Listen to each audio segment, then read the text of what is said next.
Hello, good morning అందరికీ. Welcome back to my channel CTET Sana prep. So నేను last వీడియోలో చెప్పాను కదా 2018 నేను ఎగ్జామ్ రాశానని చెప్పేసి. అయితే నేను ఎగ్జామ్ రాసినప్పుడు ఫస్ట్ నేను వచ్చేటప్పటికి ఆన్లైన్ ఎగ్జామ్ అనమాట.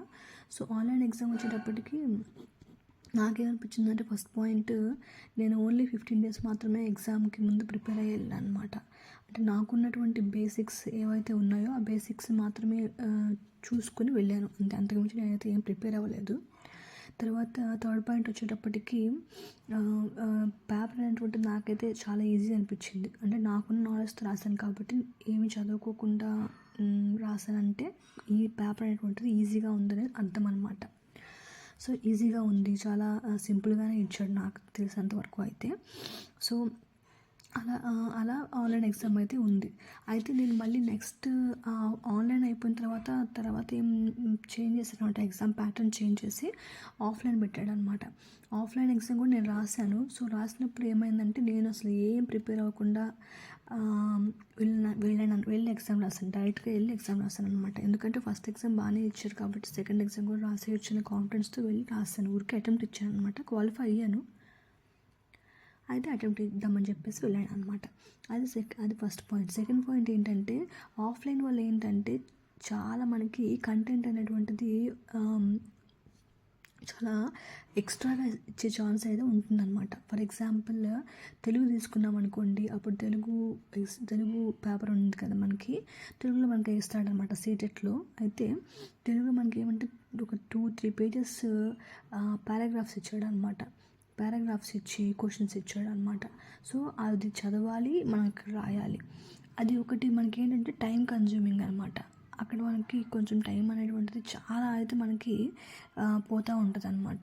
తర్వాత థర్డ్ పాయింట్ వచ్చేటప్పటికి పెడగాగి గురించి చెప్పాలంటే, పెడగాగి ఏమైందంటే మనకి సింపుల్ లాంగ్వేజ్ అనేటువంటిది అసలు యూజ్ చేయడు. అర్థమైందా? కొంచెం మిడిల్ లాంగ్వేజ్ అనేటువంటిది యూస్ చేస్తాడనమాట. అంటే మనకి అర్థం కాకుండా ఉండేటువంటి పదాలను యూస్ చేస్తాడు. మనకి సింపుల్గా ఉండే కాకుండా కొంచెం రేంజ్ పెంచి అడిగాడు అనమాట పెడగాగిలో అయితే మాత్రము. అది నేను అబ్జర్వ్ చేశాను. ఫస్ట్ ఆఫ్లైన్కి డిఫరెన్స్ అయితే నేను అబ్జర్వ్ చేశాను. ఇక్కడైతే మనకి డైరెక్ట్ క్వశ్చన్సే ఇస్తాడు. ఇక్కడైతే అలా ఇవ్వలేదు అనమాట. చాలా ఇండైరెక్ట్ క్వశ్చన్స్ కూడా ఇచ్చాడు అనమాట. రీజనింగ్, అసెషన్ కూడా క్వశ్చన్స్ మెన్షన్ చేస్తాడు. పేపర్ అయితే నాకైతే మాత్రం పేపర్ టఫ్ అనే చెప్పాలన్నమాట. అంటే ప్రిపేర్ అయ్యి వెళ్ళలేదు కానీ పేపర్ మాత్రం చాలా క్వైట్ డిఫరెంట్గా అయితే ఇచ్చాడు. కాబట్టి ఈసారి కూడా మనకి సీటెట్ అలానే ఇచ్చే ఛాన్స్, అంతకన్నా ఇంకా ఎక్కువ ఇచ్చినప్పుడు మనం ఆశ్చర్యపడక్కర్లేదు. కాబట్టి మీరు ఫస్ట్ గుర్తుంచుకోవాల్సిన పాయింట్ ఏంటంటే పేపర్ ఖచ్చితంగా పేపర్ టఫ్గానే ఉంటుంది.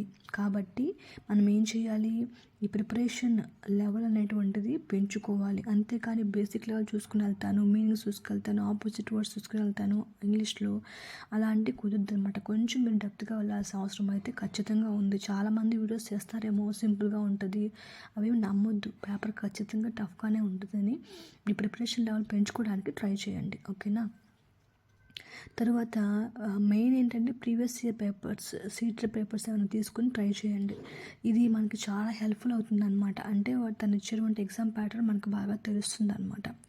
సో ఈ రెండు మంచిగా ప్రిపేర్ అయితే మనకి సరిపోతుంది. అందుకు మించి మనకి అవసరం లేదు. మనకున్న బేసిక్ నాలెడ్జ్ అండ్ తర్వాత ప్రీవియస్ ఇయర్ క్వశ్చన్ పేపర్స్ చూసుకుని వెళ్తే మ్యాక్సిమంగా నాకు తెలిసినంతవరకు క్వాలిఫై అయిపోవచ్చు అనమాట. సో ఇదనమాట ఈ వీడియో గురించి. సో మీకు ఇంకా ఏమన్నా డౌట్స్ అని ఉంటే నాకు కింద కామెంట్ సెక్షన్లో కామెంట్ చేయండి. Thank you so much for watching this video.